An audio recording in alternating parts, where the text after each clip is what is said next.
You know that moment when you realize your husband's working late wasn't about closing deals, but about opening someone else's bedroom door?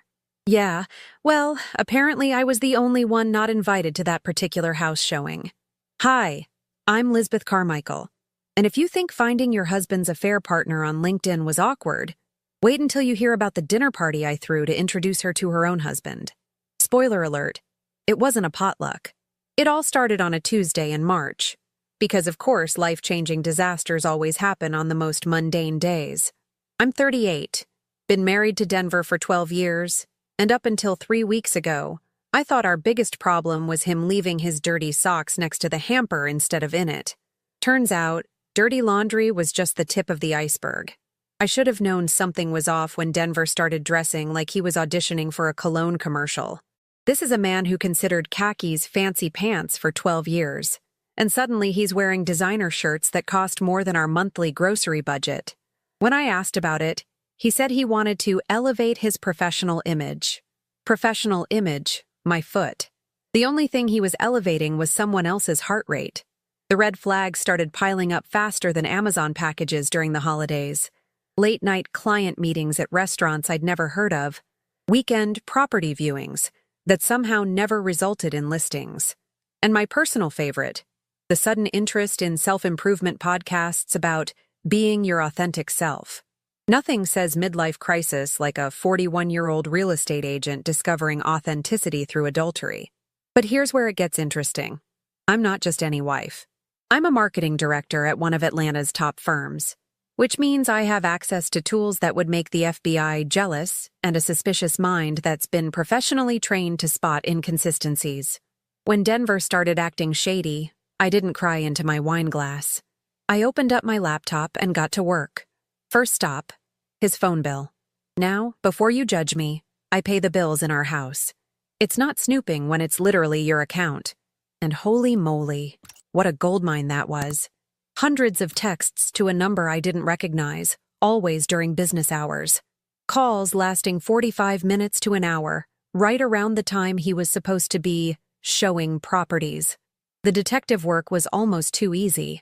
A quick reverse phone lookup gave me a name, Marlo Finch, because of course her name is Marlo. It sounds like something you'd name a character in a romance novel, where the heroine has unnaturally perfect hair and an inexplicable ability to renovate Victorian houses. A LinkedIn search revealed that Marlo Finch, 34, is an interior designer with her own boutique firm. Her profile picture screamed, "I drink green smoothies and do yoga at sunrise," with perfectly blown-out blonde hair and that kind of smile that says, "I definitely steal other people's husbands as a hobby." Her bio mentioned her passion for creating beautiful spaces for beautiful people. Apparently, my husband's bed counted as a beautiful space. But wait, it gets better. Because Marlo isn't just some random home wrecker. She's married to Jasper Finch, a graphic designer who, according to his Instagram, has the creative soul of an artist and the unfortunate face of someone who definitely didn't see this coming. Poor Jasper's social media was full of pictures of their perfect life, date nights, weekend getaways, and anniversary posts that would make Hallmark cards jealous. Now, here's where most wives would confront their cheating husbands with tears, accusations, and probably some thrown objects. But I'm not most wives. I've spent my entire career crafting campaigns that get people's attention. And honey, I was about to launch the marketing campaign of my lifetime. The plan started forming faster than you could say home wrecker. See, Denver and his little interior decorator had a routine. Every Thursday at 12:30, they'd meet at the Capitol Grill downtown. I know this because I followed them. Twice. Don't judge me. Desperate times call for desperate measures. And my marriage was basically the Titanic at this point. The Capitol Grill. Because nothing says I'm destroying my marriage like overpriced steaks in a restaurant where the breadbasket costs more than most people's lunch. They had their little corner booth, probably thinking they were so clever, so discreet. Denver would arrive first, order a whiskey neat like he was some kind of sophisticated gentleman instead of a suburban dad who gets excited about riding mowers. Then Marlo would sashay in wearing outfits that cost more than my car payment, and they'd sit there playing footsie under the table like teenagers. Watching them together was like witnessing a really bad dinner theater production. Denver was trying so hard to be charming, laughing at everything she said like she was Dave Chappelle instead of a woman whose biggest life achievement was probably picking out throw pillows. And Marlo? She was eating it up like it was the last piece of chocolate cake at a Weight Watchers meeting. That's when the most beautiful, diabolical idea hit me. If they wanted to play house, I was going to give them the full family experience. But first, I needed to meet the other victim in this little soap opera. Jasper Finch worked at a creative agency about 10 minutes from my office.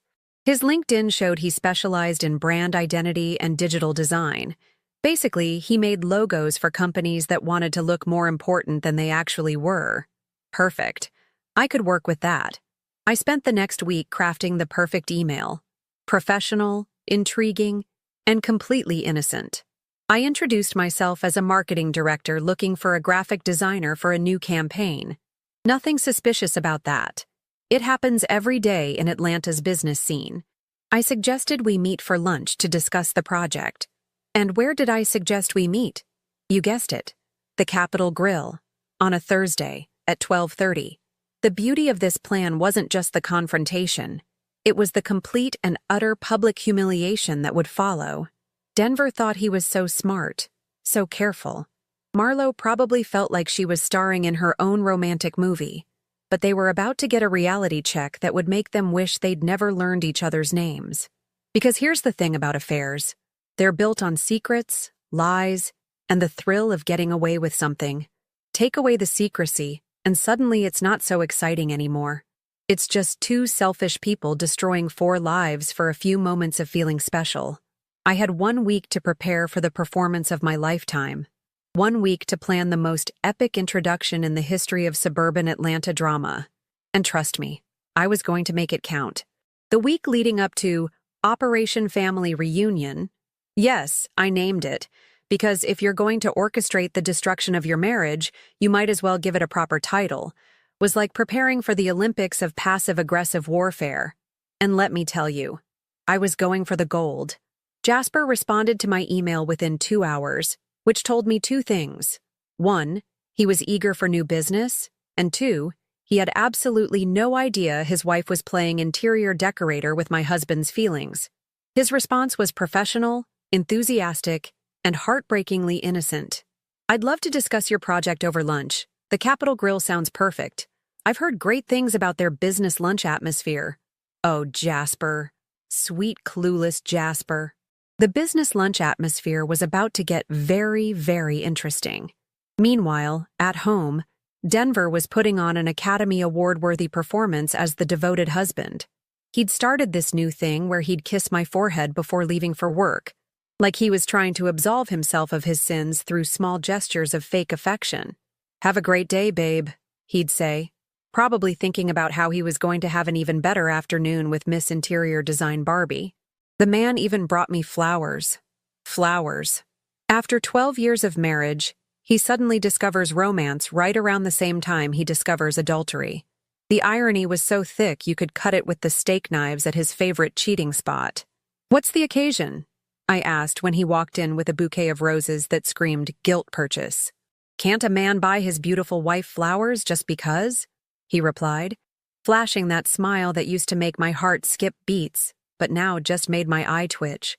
"Of course, honey. They're lovely." I put them in a vase, thinking about how I was going to enjoy watching him explain this sudden burst of romantic inspiration to Marlo when she inevitably asked why he seemed distracted during their little love lunches. The really twisted part? Part of me was almost impressed by his commitment to the charade. Denver was putting more effort into hiding his affair than he'd put into our actual relationship in the past 2 years. He was planning romantic gestures, paying attention to details, and actually listening when I talked. All skills that apparently only emerged when he had something to hide. But the universe has a sense of humor, because the very day before our scheduled family introduction, Denver came home with a story that almost made me choke on my wine. "You'll never believe what happened today," he said, loosening his tie like he'd just survived a particularly challenging day of betraying his marriage vows. "I was showing that house on Peachtree, and the seller's interior designer was there doing the staging. Turns out, she knows exactly how to make a space feel more intimate. I nearly spit out my Chardonnay. The audacity of this man to come home and essentially tell me about his affair while disguising it as a work story was next-level narcissism. But I played along because I'm nothing if not a professional. Oh, really? What did she suggest? Just little touches. Softer lighting, more personal elements. She said the right touches can make any space feel like home. He was looking at me with this dreamy expression, probably remembering whatever personal touches Marlo had been giving him. Sounds like she really knows what she's doing, I replied, thinking about how she was about to find out exactly what I knew about doing. Maybe we should hire her for our place sometime. Denver nearly dropped his drink. Oh no, I don't think... she's probably really expensive. And we don't really need... Our house is fine the way it is. Sure, Denver. Our house is fine. But apparently Marlo's interior design skills were exactly what you needed for your midlife crisis. The mental gymnastics this man was doing could qualify him for Cirque du Soleil. That night, as Denver slept peacefully next to me, probably dreaming about crown molding and inappropriate workplace relationships, I finalized my preparations. I'd researched everything about Jasper Finch that the internet had to offer. His company's portfolio, his design aesthetic, even his college fraternity pictures that someone definitely should have untagged by now. The man was actually talented. His design work was clean, sophisticated, and showed real creativity. He'd worked with some impressive clients and had won a couple of local awards. In other words, he was exactly the kind of person who deserved better than a wife who scheduled her marriage destruction around lunch specials. I also spent some time studying Marlo's social media, because know your enemy, right? Her Instagram was a carefully curated shrine to her perfect life. Morning yoga sessions, acai bowls that cost more than most people's entire breakfast, and approximately 47 different angles of her and Jasper's kitchen renovation. Every post had these incredibly vapid captions about living your best life and choosing joy, which was apparently code for choosing other people's husbands. My personal favorite was a post from 2 weeks ago, right around the time her little affair was heating up, where she'd written this long caption about the importance of authentic connections and being true to yourself. The comments were full of her friends praising her wisdom and authenticity. If they only knew that her idea of authenticity was authenticating her marriage vows with someone else's husband. But here's what really got me. Jasper's comments on her posts were genuinely sweet. Heart emojis, inside jokes, little references to shared memories. This man was clearly head over heels in love with his wife, completely oblivious to the fact that she was using their marriage as a cover story for her extracurricular activities. The night before the big day, I couldn't sleep. Not because I was nervous. I was actually looking forward to it like a kid before Christmas. No, I couldn't sleep because I kept imagining different ways the scene might play out. Would Denver try to deny everything? Would Marlo pretend she didn't know who I was? Would Jasper immediately put 2 and 2 together? Or would I have to spell it out for him? I'd prepared for every possible scenario except the one where they all decided to order dessert and discuss their feelings like adults. Because let's be honest, that wasn't happening. At 6 a.m., Denver's alarm went off, and he went through his usual morning routine with the kind of energy that suggested he was looking forward to his day. Specifically, to 12:30 p.m. on his day. Big day today? I asked innocently as he adjusted his tie. The expensive one I'd never seen before. Just the usual. Few showings, couple of client meetings. You know how it is. He kissed my forehead again, and I wondered if he practiced these lies in the mirror, or if they just came naturally now.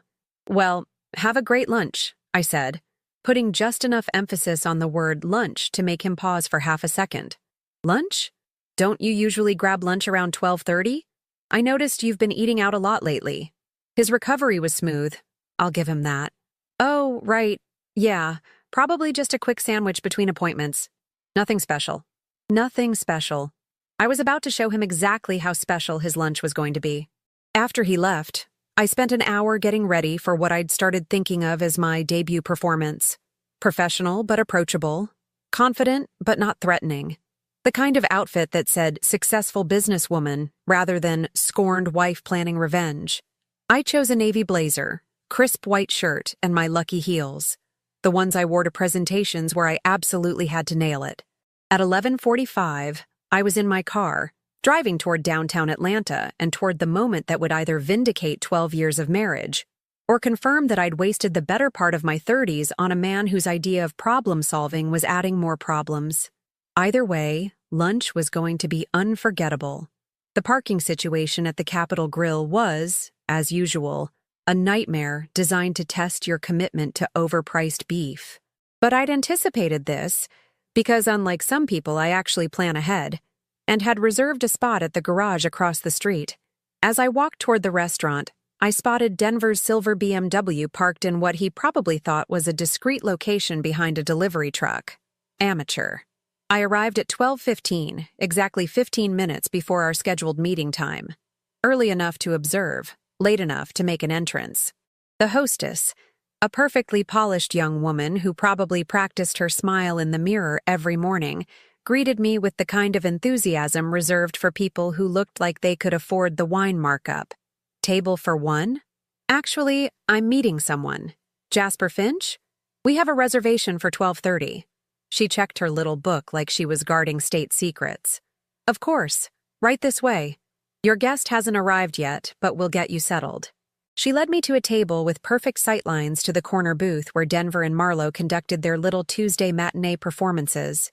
The booth was empty, but I knew it wouldn't be for long. They were creatures of habit, these two. Predictable as a sitcom rerun.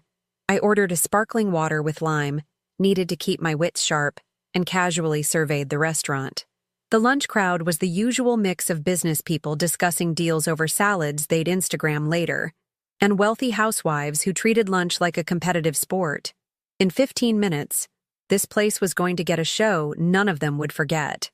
At exactly 12:25, Denver walked in, right on schedule, wearing that navy blazer I'd complimented last month, and the cologne that had mysteriously appeared in our bathroom around the same time his client meetings started multiplying. He looked around nervously, which was new. Usually he strutted into restaurants like he owned them, but today he seemed almost guilty? Interesting. He was seated at their usual booth, checking his phone with the focused intensity of a man expecting very important communication from his interior design consultant. The irony wasn't lost on me that I was sitting 20 feet away from my husband, waiting for another man to join me for lunch, and Denver had absolutely no idea. At 12:28, Jasper Finch walked through the door, and I have to admit, photos didn't do him justice. He was tall, maybe 6'2", with the kind of genuine smile that suggested he still believed the world was fundamentally good. His handshake was firm, his eye contact direct, and his "thank you for meeting me" was so sincere it almost made me feel guilty about what I was about to put him through. Almost. "Ms. Carmichael, I'm Jasper. Thank you so much for thinking of me for this project. Please, call me Lizbeth, and thank you for being so flexible with the meeting location. I hope this place works for you. Are you kidding? I've been wanting to try this place forever. My wife's always talking about how they have the best business lunch atmosphere in the city." "Oh, Jasper, your wife talks about this place because she's been here every Thursday for the past month, just not for business. Well, not the kind of business you're thinking of." "Your wife has good taste," I said, glancing toward Denver's booth just as Marlo made her grand entrance. And what an entrance it was. Marlo Finch swept into the Capitol Grill like she was walking a red carpet, all flowing hair and carefully calculated casual elegance. She wore a cream-colored dress that probably cost more than most people's rent, paired with jewelry that caught the light just right. Everything about her screamed, "I'm worth destroying a marriage for," which, to be fair, was probably the look she was going for. Denver's face lit up like a Christmas tree when he saw her. The man practically glowed with anticipation, standing up to greet her with a hug that lasted just a few seconds too long for business associates. They settled into their booth, and I watched as they fell into their practiced routine of pretending to look at menus while actually making googly eyes at each other. "Excuse me," Jasper said, interrupting my surveillance. "But isn't that my wife?" My heart rate spiked, but I kept my voice casual. "Your wife? The blonde woman who just sat down?" "Yeah, that's Marlo. What a coincidence. She must be here with a client. He was already starting to wave at her, and I realized I had about 30 seconds before this whole thing spiraled out of my control. Jasper, wait. I placed my hand gently on his arm. Before you go over there, can I ask you something? Sure, of course. How long have you and Marlo been married? 5 years in June. Why do you... He paused, his expression shifting from confusion to something that looked suspiciously like the beginning of understanding. Is everything okay? This was it. The moment of truth. I could either chicken out and pretend this was all a terrible coincidence, or I could follow through with the plan that had been keeping me awake for a week. I looked at Jasper's trusting face, then at my husband and his mistress giggling over their illegal lunch date, and made my choice. Jasper, I need to tell you something, and I need you to stay calm when I do. His entire body tensed. What's going on? The man your wife is having lunch with? That's my husband. Denver Carmichael. And this isn't a business meeting. I watched the color drain from Jasper's face as the pieces clicked into place. His eyes darted between me and the booth where his wife was currently touching my husband's hand across the table. What? Are you saying that they're having an affair? For at least a month, probably longer. Every Thursday, 12:30, this exact table. Jasper stared at the booth like he was trying to solve a puzzle that kept changing pieces. But she said she was meeting a client. She's been so busy with new projects lately, working late, weekend consultations. Weekend consultations with married men tend to be that time-consuming. He looked at me with an expression I recognized, the same one I'd worn 3 weeks ago when I'd first seen Denver's phone bill. It was the look of someone watching their entire reality crumble in real time. How long have you known? He asked quietly. 3 weeks. I've been planning this conversation for 7 days. Planning this conversation? I took a deep breath. Jasper, I didn't actually contact you about a marketing project. I mean, I am a marketing director, and I would absolutely hire you because your work is impressive, but that's not why we're here. Then why are we here? I gestured toward the booth where Denver and Marlo were now sharing what appeared to be a very intimate conversation over breadsticks. Because I thought you deserved to know what your wife does during her lunch breaks. And because I wanted to give them both a front row seat to the moment their little secret stopped being secret. Jasper was quiet for a long moment, processing this information with the kind of methodical thinking that probably made him good at his job. Finally, he looked at me with something that might have been admiration.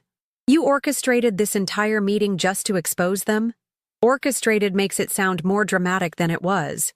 I simply arranged for the right people to be in the right place at the right time. The truth was going to come out eventually. I just gave it a little scheduling assistance. And now what? Now, Jasper, we're going to walk over to that booth, and I'm going to introduce you to your wife's lunch companion. Unless you'd prefer to pretend this never happened and go home to wonder why Marlo always smells like someone else's cologne on Thursday afternoons. He was quiet for another moment, then straightened his shoulders in a way that reminded me why I'd liked him from his LinkedIn photo. Let's go meet my wife's new friend. As we stood up, I caught sight of our reflection in the restaurant's mirror. 2 people who'd been betrayed by the people they trusted most, about to confront the architects of their heartbreak in the most public way possible. It should have been terrifying. Instead, it felt like the first honest thing that had happened in months. One more thing, Jasper, I said as we walked toward the booth. Try to enjoy this. It's probably going to be the most satisfying lunch of your life. Walking across that restaurant felt like the longest 20 feet of my life, and the shortest all at once. Every step brought us closer to the moment that would shatter 4 lives and reshape them in ways none of us could predict. But as we approached that corner booth where my husband and his interior design mistress were playing footsie over $40 steaks, I felt something I hadn't experienced in months. Pure, unadulterated satisfaction. Denver saw me first. I'll never forget the expression on his face. It was like watching someone realize they'd been walking around with their pants down all day. His eyes went wide, his mouth dropped open, and his face turned a shade of red that perfectly matched the wine he'd ordered to impress his lunch companion. Marlo was mid-sentence, probably saying something devastatingly clever about throw pillows or the importance of good lighting, when she noticed Denver's sudden paralysis. She turned to see what had captured his attention so completely, And when her eyes met mine, I swear the temperature in the restaurant dropped 10 degrees. But the real magic happened when she saw Jasper standing next to me. If Denver looked like someone who'd been caught with their pants down, Marlo looked like someone who'd been caught burning down the house and was still holding the matches. "Well, well, well," I said, sliding into their booth uninvited, forcing them to scoot over like scolded children. "What a delightful coincidence running into you two here." Jasper remained standing, which gave him a psychological advantage I hadn't anticipated but absolutely loved. He towered over the table like a particularly handsome storm cloud, his expression unreadable, but definitely not happy. "Denver," I continued, my voice dripping with the kind of fake sweetness you use when you're about to deliver devastating news, "I'd like you to meet Jasper Finch. Jasper, this is my husband, Denver." Denver managed a weak handshake, probably hoping this was some kind of terrible misunderstanding that would resolve itself if he just played along. Nice to meet you. "And Marlo," I turned to the woman who'd been redecorating my marriage without permission, "I believe you already know Jasper. You know, your husband." The silence that followed was so complete you could have heard a breadcrumb drop. The entire restaurant seemed to hold its breath, sensing that something dramatic was unfolding but not quite sure what. Even the business executives at the next table stopped discussing their quarterly projections to eavesdrop. Marlo finally found her voice, though it came out about 3 octaves higher than normal. "Jasper, what are you doing here?" "Having lunch," he replied calmly. "With Lisbeth. We were discussing a business project." The irony was beautiful. The woman who'd been using business meetings as code for adultery was now watching her own husband use the same excuse for something completely innocent. "Business project?" Marlo looked between us like she was trying to solve advanced calculus in her head. "Marketing campaign," I explained helpfully. "I need a graphic designer, and Jasper comes highly recommended. Although, now that I think about it, I should probably ask you both for references. I mean, you seem to know each other so well." Denver finally found his voice, though he used it to say possibly the stupidest thing in the history of stupid things. "Lisbeth, what are you doing here?"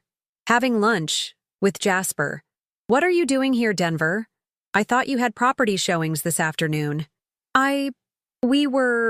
This is a client meeting." "A client meeting," I repeated slowly, like I was testing how the words tasted. "How interesting." "Marlo, is that how you'd describe this too? A client meeting?"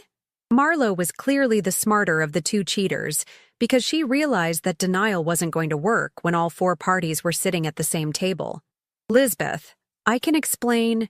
"Oh, please do. I'm fascinated to hear how you explain why you and my husband have been having client meetings every Thursday for the past month. And Jasper, I'm sure you're equally interested in learning about Marlo's new interior design projects." Jasper, who had been remarkably quiet through this entire exchange, finally spoke up. "Actually, Marlo, I am curious about these Thursday projects, especially since you told me you were working with a new female client who needed help with her master bedroom." The master bedroom comment hit like a nuclear bomb. Denver actually choked on his water, and Marlo looked like she wanted to crawl under the table and disappear forever. "I can see why you'd specialize in master bedrooms," I said to Marlo, my voice getting sharper with each word. "Though I have to say, your professional ethics leave something to be desired. Most interior designers don't sleep with their clients' husbands." That did it. The dam burst, and the truth came flooding out in all its ugly glory. "It's not what you think," Marlo said desperately, which is what everyone says when it's exactly what you think. "Really? Because what I think is that you've been having an affair with my husband while pretending to love yours. What I think is that you've been lying to everyone in your life so you could feel special for a few hours every week. What I think is that you're the kind of person who destroys families for fun." Jasper sat down heavily, like the weight of the revelation had finally hit him. "How long?" he asked quietly. Denver and Marlo looked at each other, probably trying to decide who should confess first. Neither of them volunteered. 6 weeks, I said, since they seemed to have forgotten how to speak. Started with a legitimate business consultation about staging a property. evolved into whatever this pathetic display is supposed to be. 6 weeks, Jasper repeated, and I could see him mentally reviewing the past month and a half, probably remembering all the times Marlo had been working late or meeting clients on weekends. The restaurant had gotten noticeably quieter around us. Our little drama was apparently more entertaining than the usual business lunch conversation, and we were drawing attention from tables all over the dining room. Perhaps we should take this somewhere more private, Denver suggested, finally showing some awareness of their public humiliation. Oh no, I said firmly. I think this is the perfect place for this conversation. After all, this is where you two decided to conduct your relationship. It seems fitting that it should end here too. End? Marlo's voice cracked on the word. Well, surely you didn't think this could continue now that everyone knows. Or were you planning to send calendar invites for your affair? Weekly adultery meeting, RSVP required. Jasper stood up abruptly. I need some air, he announced, and walked away from the table without another word. I watched him go, feeling a pang of genuine sympathy. Whatever else happened today, Jasper was the innocent victim in all this, and seeing his world crumble in real time wasn't nearly as satisfying as I'd expected it to be. But my sympathy for Jasper didn't extend to the two cheaters still sitting across from me, looking like children who'd been caught drawing on the walls with permanent markers. Congratulations, I told them. You've officially destroyed 2 marriages in the span of one lunch. That might be some kind of record. Denver tried one last desperate play. Lisbeth, can we please discuss this at home? Privately? Privately? Like how you've been privately destroying our marriage for 6 weeks? I don't think so, Denver. I think we're way past private conversations. I stood up, smoothing my skirt and picking up my purse with the kind of dignity I'd been practicing in my head for days. Enjoy your lunch, I told them. I hope it was worth it. And with that, I walked away, leaving my cheating husband and his mistress to deal with the wreckage of their choices, the stares of an entire restaurant, and a check for 2 meals they probably couldn't even taste anymore. Outside, I found Jasper leaning against the building, looking like a man who'd just watched his entire life rearrange itself without his permission. How are you holding up? I asked. He looked at me with something that might have been respect. You planned all of this, didn't you? This wasn't just about exposing them. It was about making sure they faced the consequences publicly. They made their choices publicly. Every Thursday, in that restaurant, in front of everyone. I just made sure everyone knew what they were really seeing. And now what happens? I looked back at the restaurant, where Denver and Marlo were probably having the most uncomfortable meal of their lives. Now they get to figure out if their great love story was worth losing everything else. As it turned out, it wasn't.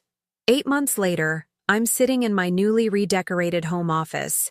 Yes, I hired an interior designer, and no, it wasn't Marlo. Sipping coffee and reflecting on how dramatically life can change when you stop accepting other people's poor choices as your personal problems.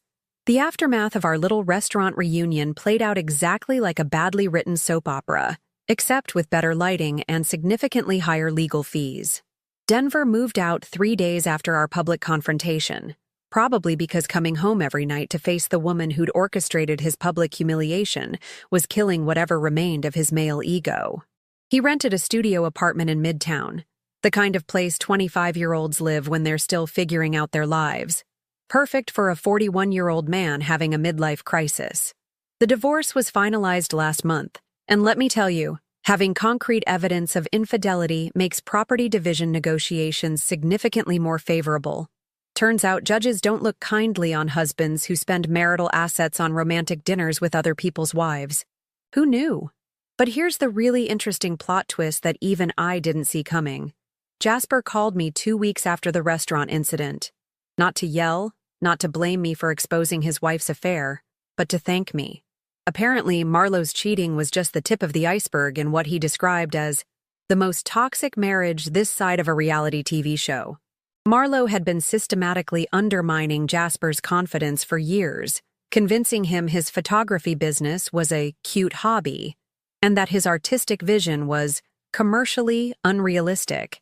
She'd isolated him from friends, criticized his appearance, and made him believe he was lucky to have her attention. Sound familiar? Except while Denver had just been a garden-variety cheater with commitment issues, Marlo was operating at a whole different level of manipulation. The more Jasper and I talked, initially about legal strategies and divorce proceedings, the more I realized we'd both been married to emotional vampires. The difference was, Denver was just selfish and immature.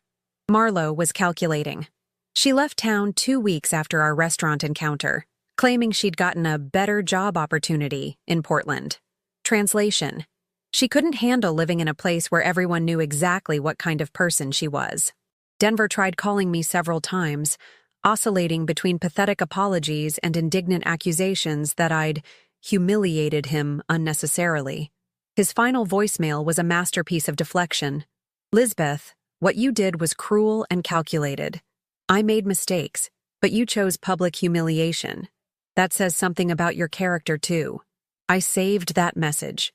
Sometimes when I need a good laugh, I play it back and marvel at the mental gymnastics required to make yourself the victim when you're caught cheating. But this story isn't really about Denver or Marlo. It's about what happened next. Jasper and I started meeting for coffee once a week, initially as a support system for two people navigating messy divorces simultaneously. What struck me most about Jasper was his incredible talent. The photography portfolio Marlo had convinced him was not commercially viable was exactly what my marketing firm needed. 6 months later, Jasper became my company's official head of visual content. His photography elevated our campaigns beyond anything we'd achieved before, and our client retention rate increased by 35%. But more than that, watching Jasper rediscover his confidence was like witnessing someone learn to breathe again. We were both healing, both rebuilding, and somewhere in that process, friendship evolved into something deeper. Not the desperate rebound romance of two wounded people, but the steady, mature connection of two adults who'd learned what they actually wanted. The Denver situation resolved itself with anticlimactic efficiency. He moved to Chicago about 4 months after our divorce, apparently chasing another career opportunity. I heard he's dating someone new, a woman in her late 20s who works in social media marketing. I genuinely hope it works out better than his previous attempts at adulting. Last month, Jasper and I moved in together. The house we bought has a beautiful home office for me and a photography studio for him. We host dinner parties where guests actually enjoy each other's company, where nobody's walking on eggshells or managing someone else's emotions. Now, if you'll excuse me, Jasper's making dinner, and we have a photography exhibition to plan. Turns out life gets remarkably easier when you're partnered with someone who actually wants to see you succeed. Who would have thought that discovering your husband's affair could lead to discovering your own worth? Sometimes the best revenge isn't getting even. It's getting better. And that wraps up today's story. Now we want to hear from you. Where are you watching from? Drop your city or country in the comments, and let's see how far these stories reach. If this story moved you or gave you chills, give it a like, share, and subscribe for more powerful stories. One last thing, rate the story from 1 to 10 in the comments. Your feedback helps us bring you even better ones next time. Thanks for watching. We appreciate you being part of this storytelling journey.